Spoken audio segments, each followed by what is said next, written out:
Hey guys, back again, another video to help you out. This time we're taking the receiver unit of the radio of this 2015 Nissan Pathfinder out. And it's a little extensive. You'll need just a couple of basic tools. You'll need a flathead screwdriver or panel removal tool. And with this flathead screwdriver, you can put a piece of black tape around the tip of it to keep it from marring up your dash and your panels, and a Phillips head screwdriver, and you'll need a T20 Torx head, and that will come in handy later. But the first thing you'll want to do is remove this panel right here.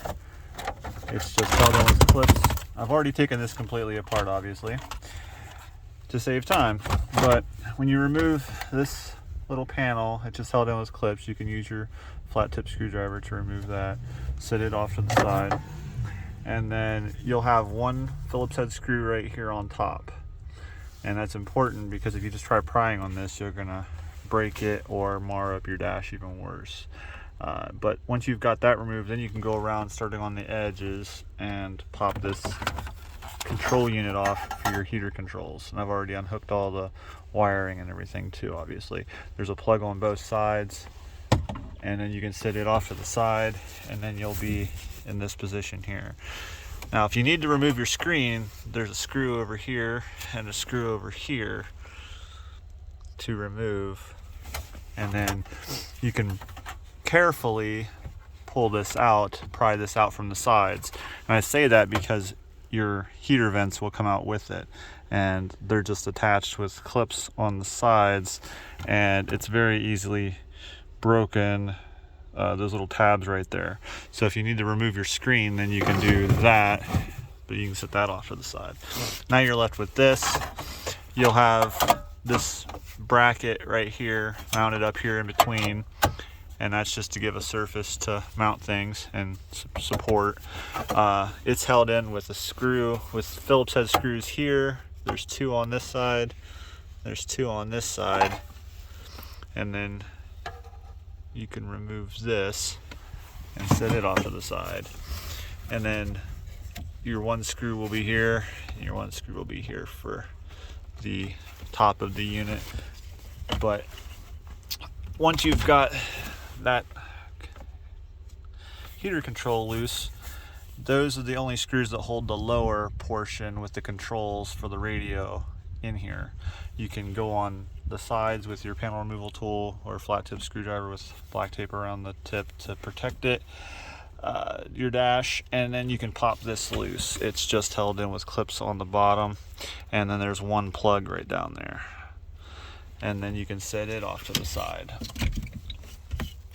But once you've got those screws all done, underneath here, way in the back, you can barely see, you'll have a screw on each side of this bracket. Very difficult to see. I felt it before I saw it. So if you need to, you can just follow this bracket around until you find the screw holes. And you can take these screws and put them in the center console here to keep them safe and accounted for. You don't want to drop them down inside the dash. But then on the other side, you'll have another screw over here where this bracket mounts too. And then when those screws are loose, then you can pull the whole thing out, and you'll have little plastic pins right there that center it where it's supposed to be. And then on the back side, you'll have your standard plugs that you'll have to remove, all of your trigger plugs and everything like that. But that's how they get the head unit, the receiver unit, out. Now on the bottom of this, you'll have this module that controls something. I couldn't tell you off the top of my head, but it's important that you don't want to toss this out if you're just replacing your head unit. You'll want to unplug the back of this. It has just one big plug right there, and then you can leave it in the bracketry here, and that's where the Torx head comes in. There's a Torx head screw on both sides of this right here. It's T20 to remove in order to remove that module from the bracket. But then you've just got your screws on the sides here that are also T20 to take the bracket off the side of the head unit. But anyway, that's all there is to that. Putting it back in is just a reverse. Just go slow, take your time, make sure you keep all your screws counted for, don't lose any of them, and you should be okay. But if this video helped you, then drop a like below and subscribe for more videos. Thanks for watching.